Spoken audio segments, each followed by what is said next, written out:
First question, தமிழகத்தை தாயகமாக கொண்ட இழுவை மாடுகள். காங்கேயம், புலிக்குள மாடுகள். ஆன்சர் ஆப்ஷன் டி, ஏ மற்றும் பி சரி. செகண்ட் கொஸ்டின், இந்தியாவை தாயகமாக கொண்ட உள்நாட்டு இன மாடுகள். சாகிவால், சிவப்பு சிந்தி, தியோனி மற்றும் கிர். ஆன்சர் ஆப்ஷன் டி, அனைத்தும் சரி. தேர்ட் கொஸ்டின், வெளிநாடுகளிலிருந்து இந்தியாவிற்கு இறக்குமதி செய்யும் அயல் நாட்டு இன மாடுகள். ஜெர்சி, ஓல்ஸ்டியன், பிரைசியன் மற்றும் Brown Swiss. Answer option D, அனைத்தும் சரி. இவ்வகை மாடுகள் தான் அதிகமாக பால் தரக்கூடிய மாடுகள். ஃபோர்த் கொஸ்டின், இந்தியாவில் பயன்படுத்தப்படும் இழுவை இன மாடுகள். அமிர்த்கால், சிரி, காங்கேயம், உம்பளச்சேரி, மாலவி மற்றும் ஹல்லிகார். ஆன்சர் ஆப்ஷன் டி, அனைத்தும் சரி.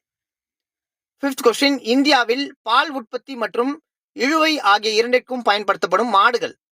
ஹரியானா, ஓங்கோல், நான்கரேஜ், தார் பார்க்கர். ஆன்சர் ஆப்ஷன் டி, அனைத்தும் சரி.